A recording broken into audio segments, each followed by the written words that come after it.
तो बच्चों, आज पुनः हम आपको इस ऑनलाइन कक्षा में आप सबों का हार्दिक स्वागत, अभिनंदन। तो आज पुनः हम लोग व्यंजन संधि के बारे में 2 सूत्र पढ़े थे। आज उसी को आगे बढ़ाते हुए अगला सूत्र है, आप देखेंगे मोनुस्वारः।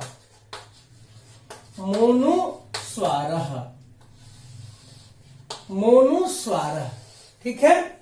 ये सूत्र कहता है, ध्यान देंगे कि यदि म के बाद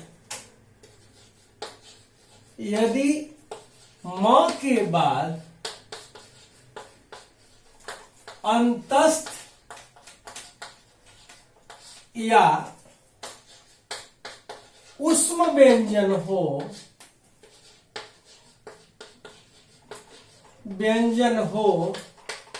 तो म का अनुस्वार हो जाता है, ठीक है।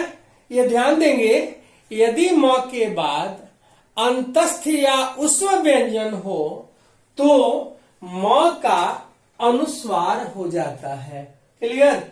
एक बार फिर से देंगे। मोनुस्वारः सूत्र है कि यदि म के बाद अंतस्थ या उष्म व्यंजन हो तो म का अनुस्वार हो जाता है। जैसे हम कहते हैं सम प्लस योगः। आप लोग ध्यान देंगे, अंतस्थ और उष्म, अंतस्थ में आता है य, र, ल और व, और उष्म व्यंजन में आता है तालव्य स, मूर्धन्य स, दंत स और ह, ठीक है। तो कहता है नियम कि यदि म के बाद अंतस्थ या उष्म व्यंजन हो तो यह म अनुस्वार में बदल जाता है। क्लियर? यदि म के बाद अंतस्थ या उष्म व्यंजन हो तो म का अनुस्वार हो जाता है। तो म के बाद अंतस्थ है तो यह म अनुस्वार में बदलेगा तो हो जाता है संयोगः। यदि हम आपसे कहें कि सम प्लस वादः, ध्यान देंगे इस म के बाद व है यानी अंतस्थ है तो यह म अनुस्वार हो जाएगा तो होता है संवादः। यदि हम आपसे पुनः प्रश्न करें सम प्लस सारः, सम प्लस सारः, तो क्या हो जाएगा? संसारः, संसारः। यदि हम आपसे कहें कि समजोड़ हारः, समजोड़ हारः, तो बन जाएगा म के बाद ह है तो क्या हो जाएगा? यह म अनुस्वार होगा तो हो जाएगा संघारः, ठीक है। म क्या हो जाएगा? संघारः। उसके बाद आपसे प्रश्न कोई करे स्वयं जोड़ वरः, स्वयं जोड़ वरः, तो हो जाएगा म अनुस्वार तो स्वयं वरः, ठीक है। एक बार फिर से ध्यान देंगे कि यदि म के बाद अंतस्थ या उष्म व्यंजन हो तो म का अनुस्वार हो जाता है। यदि म के बाद अंतस्थ या उष्म व्यंजन हो तो यह म अनुस्वार में बदल जाता है। तो चलिए, क्लियर हो गया। एक बार फिर से देख ले कि यदि म के बाद अंतस्थ या उष्म व्यंजन हो, ध्यान देंगे अंतस्थ में य, र, ल, व और उष्म में तालव्य स, मूर्धन्य स, दंती स और ह यदि हो तो यह म अनुस्वार में बदल जाता है। अगला सूत्र है, अगला सूत्र हम लोगों को जो पढ़ना है वो है प्रथम वर्ण का पंचम वर्ण, प्रथम वर्ण का पंचम वर्ण। तो प्रथम वर्णस्य पंचम वर्णे परिवर्तनम। पंचम वर्णस्य प्रथम वर्णस्य पंचम वर्णे परिवर्तनम। इसका सूत्र होता है यरो अनुनासिके अनुनासिको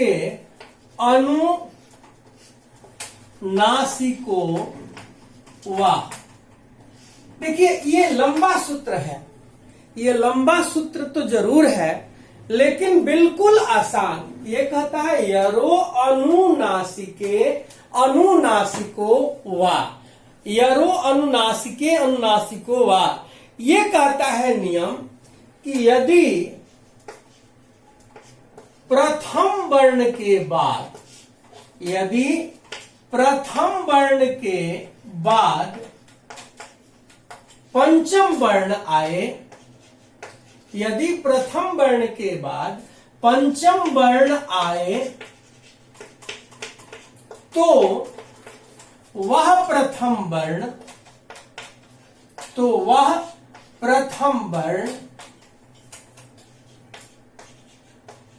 पंचम वर्ण या तृतीय वर्ण में परिवर्तित हो जाता है, या तृतीय वर्ण में परिवर्तित हो जाता है। ठीक है, ध्यान देंगे। प्रथम वर्णस्य पंचम वर्णे परिवर्तनम। ये नियम कहता है कि यदि प्रथम वर्ण के बाद पंचम वर्ण आए, यदि प्रथम वर्ण के बाद पंचम वर्ण आए तो वह प्रथम वर्ण अपने ही वर्ग, तो वह प्रथम वर्ण अपने ही वर्ग का पंचम वर्ण हो जाता है। यानी ध्यान देंगे नियम कि यदि क, च, ट, त और प ये प्रथम वर्ण है, क्लियर? क, च, ट, त, प ये प्रथम वर्ण है, तो कहता है प्रथम वर्ण के बाद पंचम वर्ण आए, यानी अंग, य, न, न और म आए। यदि प्रथम वर्ण के बाद पंचम वर्ण आए तो यह प्रथम वर्ण अपने ही वर्ग का, यानी क रहेगा तो अंग हो जाएगा, च रहेगा तो य हो जाएगा, ट है तो ण हो जाएगा, त है तो न हो जाएगा और प है तो ब हो जाएगा। यही है ये पंचम वर्ण, प्रथम वर्ण का पंचम वर्ण। क्या कहा कि यदि प्रथम वर्ण के बाद पंचम वर्ण आए तो वह प्रथम वर्ण अपने ही वर्ग का पंचम वर्ण या तृतीय विकल्प से, तृतीय का कोई नहीं है, विकल्प से तृतीय वर्ण हो जाता है। क्लियर? एक बार हो फिर से देखेंगे कि यदि प्रथम वर्ण के बाद क, च, ट, त, प के बाद अंग, य, ण, न, म हो तो वह प्रथम वर्ण अपने ही वर्ग का पंचम वर्ण हो जाता है। क्लियर? अपने ही वर्ग का क्या होता है? पंचम वर्ण हो जाता है। एक बार और देखेंगे, यदि प्रथम वर्ण के बाद पंचम वर्ण आए तो वह प्रथम वर्ण अपने ही वर्ग का पंचम वर्ण हो जाता है। अब देखिए उदाहरण देके आपको बताते हैं, उदाहरण देखेंगे तो और क्लियर होगा। अब ये नियम है, देखेंगे। अब ये कहता है, ध्यान दे कि प्रथम वर्ण हो गया क, च, ट, त और प के बाद अंग, य, ण, न और म आए। क्लियर? तो यह प्रथम वर्ण अपने ही वर्ग का पंचम वर्ण हो जाता है। ठीक है? ड़, न और म। क्लियर? ध्यान देंगे, यदि वर्गों के प्रथम वर्ण के बाद पंचम वर्ण आए तो वह प्रथम वर्ण अपने ही वर्ग का पंचम वर्ण हो जाता है। जैसे हम कहते हैं वाक जोड़ मयम। ध्यान देंगे, क के बाद म है तो यह का किस में बदल जाएगा? अंगा में। तो यहां कोई हम परिवर्तन नहीं करेंगे, इसको परिवर्तित करते हैं तो हो जाता है वांगमयम। ठीक। दूसरा कोई कहता है प्राक जोड़ मुखम। ध्यान देंगे, प्राक जोड़ मुखम, क के बाद म है तो क्या हो जाएगा?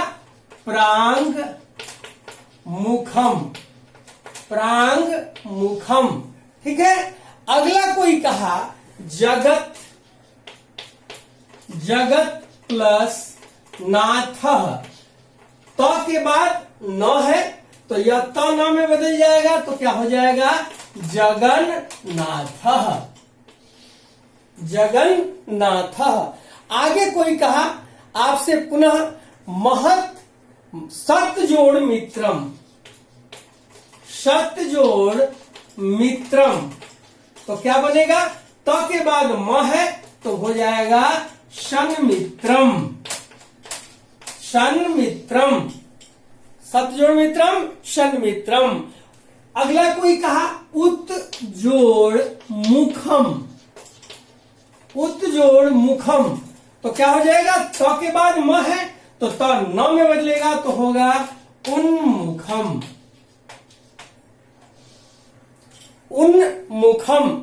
आगे कहता है उत जोड़ नति, उत जोड़ नति, तो क्या बन जाएगा? आप लोग अपने बता देंगे, उन्नति। तो क्लियर हो गया कि यदि प्रथम वर्ण के बाद पंचम वर्ण आए, यदि प्रथम वर्ण के बाद पंचम वर्ण आए तो वह प्रथम वर्ण अपने ही वर्ग का पंचम वर्ण हो जाता है। वाक जोड़ मयम, वांगमयम, प्राक जोड़ मुखः, प्रांग मुखः, उसी तरह जगत जोड़ नाथ, जगन्नाथ, सत जोड़ मित्रम, षण्मित्रम, उत जोड़ मुखम, उन्मुखम, उत जोड़ नति, उन्नति। तो ये हमारा है आज। अब आते हैं हम लोग, अब हम लोग आएंगे विसर्ग संधि। अब हम लोग पढ़ेंगे विसर्ग संधि। ध्यान देंगे, विसर्ग संधि भी हम लोगों को बहुत 2 ही सूत्र पढ़ना है। शायद हम लोग ऑनलाइन कक्षा में पढ़ चुके हैं विसर्ग संधि, तो आज पुनः हम बता रहे हैं विसर्ग संधि, विसर्ग संधि। ठीक है। ये विसर्ग संधि का सूत्र कहता है, ध्यान देंगे कि बहुत ही बिल्कुल आसान ये परिभाषा करते हैं तो कहता है कि स्वर या व्यंजन के मेल से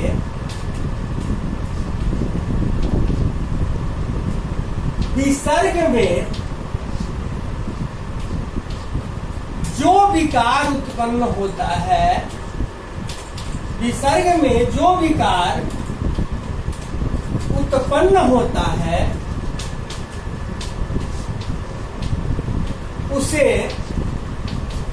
विसर्ग संधि कहते हैं, उसे विसर्ग संधि कहते हैं। ठीक है। ये कहा विसर्ग संधि की परिभाषा कि स्वर या व्यंजन के मेल से विसर्ग में जो विकार उत्पन्न होता है उसे विसर्ग संधि कहते हैं। अब विसर्ग संधि के जो सूत्र हमें पढ़ने हैं तो पहला सूत्र है उत्व, और इसका सूत्र होता है हसी च। दूसरा पढ़ना है रत्व, और इसका सूत्र होता है ससस जूसो, ससस जूसो रूह। और तीसरा जो पढ़ना है वो आपको है विसर्गस्य लोपः, विसर्गस्य लोपः और विसर्जनीयस्य सः, विसर्जनीयस्य सः। ठीक है, ये 4 सूत्र हमें पढ़ना है। हसी च ससस्जुषोरु, विसर्गस्य लोपः, विसर्गस्य ससस्जुषोरु, विसर्गस्य लोपः और विसर्जनीयस्य श। क्लियर? तो विसर्ग संधि में 4 सूत्र। विसर्ग संधि की परिभाषा किए तो स्वर या व्यंजन के मेल से विसर्ग में जो विकार उत्पन्न होता है उसे विसर्ग संधि कहते हैं। विसर्ग संधि के 4 सूत्र पढ़ने हैं। उत्व, जिसका सूत्र हसी च, रत्व, ससस्जुषोरु, विसर्गस्य लोपा और विसर्जनीयस्य श।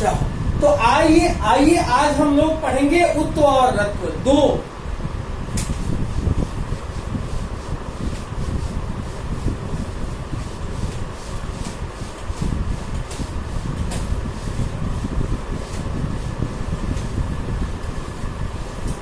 तो ध्यान देंगे, अब हम अगला सूत्र उत्व।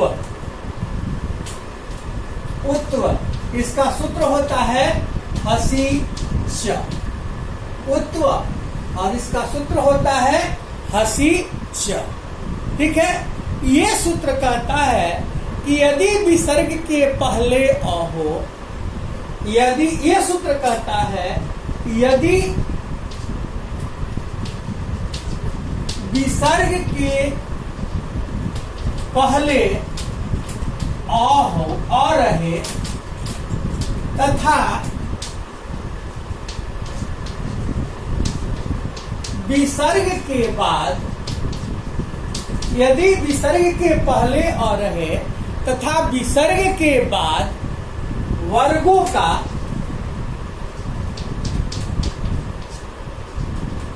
तृतीय, चतुर्थ, पंचम वर्ण रहे या य, र, ल, व, ह रहे या कोई स्वर रहे तो वह विसर्ग उ में बदल जाता है, उ में बदल जाता है और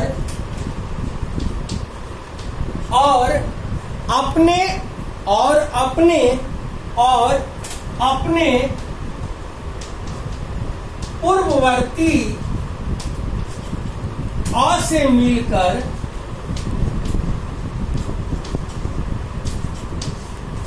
ओ हो जाता है। ठीक है, इसका संक्षिप्त नियम है कि ये हो गया विसर्ग।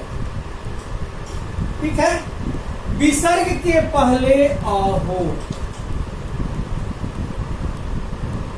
विसर्ग के बाद वर्गों का तृतीय, चतुर्थ, पंचम वर्ण हो या य, र, ल, व, ह हो या कोई स्वर हो, या कोई स्वर हो। यही नियम है कि विसर्ग के पहले अ रहे और विसर्ग के बाद वर्गों का तृतीय, चतुर्थ और पंचम वर्ण हो या य, र, ल, व, ह रहे या कोई स्वर हो तो यह विसर्ग उ में बदलता है और अपने पूर्ववर्ती अ और उ गुण संधि है, अ और उ मिलके ओ हो जाता है। ठीक है, फिर से ध्यान देंगे, विसर्ग के पहले अ हो तथा विसर्ग के बाद वर्गों का तृतीय, चतुर्थ और पंचम वर्ण हो या य, र, ल, व, ह हो या कोई स्वर हो तो वह विसर्ग उ में बदलता है और अपने पूर्ववर्ती अ से मिलकर ओ हो जाता है। ठीक है, पूर्ववर्ती अ से मिलकर ओ हो जाता है। ये है नियम। फिर से ध्यान देंगे, अभी उदाहरण बाकी है। अब यदि हम आपसे कहते हैं हम मनः प्लस हरः, तो देखिए विसर्ग के बाद ह है तो यह विसर्ग ओ में बदलेगा, यानी अब विसर्ग के बाद अ है तो उ में बदला और अ और उ में के ओ, तो रूप बन गया मनोहरः। क्या बना? मनोहरः। यदि हम आपसे प्रश्न करें कि सरोवरः का संधि विच्छेद करें तो आप क्या करेंगे? सरह जोड़ वरह, सरह जोड़ वरह। यदि पुनः आपसे कहें कि आप यशोधरा का संधि विच्छेद करें, यशोधरा, तो होगा जसह, जसह जोड़ धरा, जसह जोड़ धरा। यदि आपसे प्रश्न हम करें, पुनः ध्यान देंगे कि यदि हम कहें मनः जोड़ जह, तो आप लोग बताएंगे विसर्ग का ओ होगा और इसमें कोई परिवर्तन नहीं करेंगे तो क्या होगा? मनोजह। यदि हम आपसे प्रश्न पुनः करें पयोधरः, पयोधरः, यदि हम प्रश्न करें पयोधरः तो क्या होगा? पयः जोड़ धरः, पयः जोड़ धरः। तो आज मेरा इतना ही। अगला 3 सूत्र है वो अगले क्लास में हम आप लोगों को बताएंगे और मुझे आशा ही नहीं पूर्ण विश्वास है कि आप सभी लोग संधि 4 नंबर की है जितना हमने ऑनलाइन क्लास में पढ़ाया और आपके लिए स्पेशल वीडियो डाल रहे हैं, तो हमें उम्मीद है कि आप सभी अच्छे से अच्छे अंक लाएंगे और अपनी प्रतिष्ठा, विद्यालय की प्रतिष्ठा, साथ साथ मेरी भी प्रतिष्ठा बढ़ेगी। बहुत बहुत धन्यवाद।